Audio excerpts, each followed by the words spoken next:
मुर्दा तेजराम के नाम पर नकली आदमी खड़ा करके जिंदल कंपनी के मैनेजर दिनेश भार्गव ने खरीदी जमीन। मिश्रा चेंबर के सीनियर वकील अशोक मिश्रा आशीष मिश्रा के मार्फत आशुतोष वहीदार ने घरघोड़ा की अदालत में पेश किया आपराधिक प्रकरण।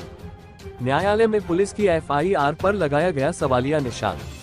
रविवार 20/10/2024 जिंदल कंपनी छत्तीसगढ़ में अपना पांव पसारने के बाद ग्रामीणों की जमीन हथियाने का जो हथकंडा अपना रही है एवं बिना किसी भय के तरह तरह का अपराध करते हुए ग्रामीणों की जमीनों में कब्जा कर रही है, उसका एक उदाहरण और देखने को मिला है।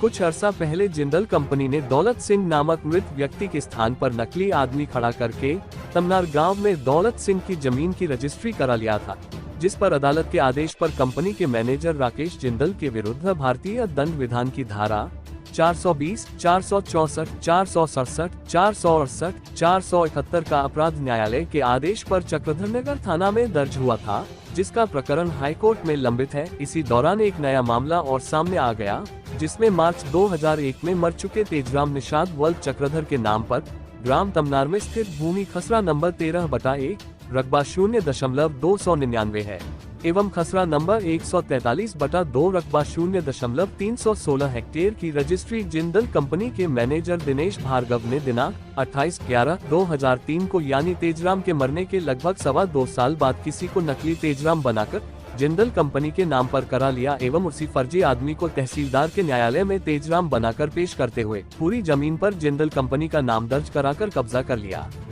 इस फर्जी रजिस्ट्री में तेजराम बनकर खड़ा होने वाले फर्जी आदमी का नाम भोकलो नगेशिया है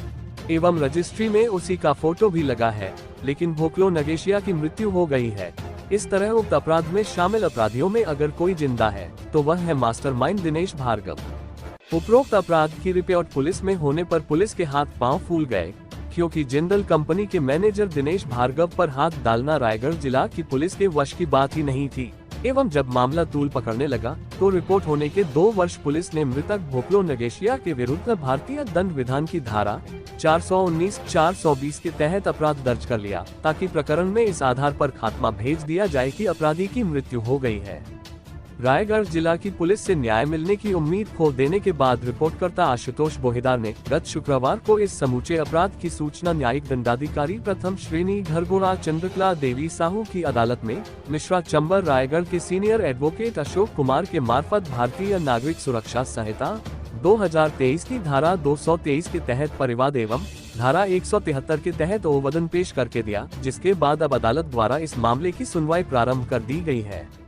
इस प्रकरण को अदालत में पेश करने के बाद मिश्रा चेंबर के एडवोकेट अशोक कुमार मिश्रा ने कहा कि दिनेश भार्गव और जिंदल कंपनी की प्रत्येक रजिस्ट्री की जांच की जानी चाहिए और ऐसी जांच होने पर ही यह सच्चाई सामने आ सकेगी कि और कितने मुर्दों के नाम पर नकली आदमी खड़ा करके दिनेश भार्गव और जिंदल कंपनी ने कानून को धोखा दिया है और गरीब ग्रामीणों की जमीन हड़पा है।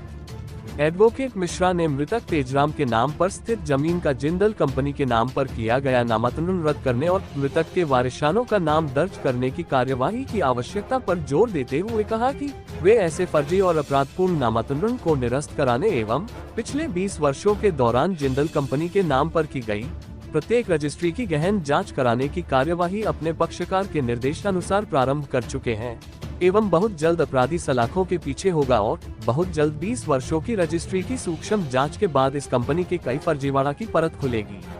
वहीं दूसरी ओर रिपोर्टकर्ता आशुतोष वहीदार ने बताया कि जिंदल कंपनी के अपराध की रिपोर्ट करने के ही कारणों से और सरदार महेंद्र पाल को दिनेश भार्गव डराने के लिए पुलिस से सांठ गांठ कर झूठे मामले बनवा कर जेल भिजवाने की भरपूर कोशिश किया था, लेकिन सुप्रीम कोर्ट ने उसकी गिरफ्तारी पर रोक लगाते हुए अग्रिम जमानत पर मुक्त कर दिया एवं छत्तीसगढ़ हाईकोर्ट ने पुलिस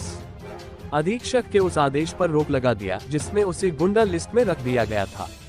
आशुतोष वहीदार का कहना है कि जिंदल के इशारे पर ही पुलिस ने उसके विरुद्ध उपरोक्त कार्यवाही किया था, लेकिन अदालत ने हर बार उसके साथ न्याय किया है।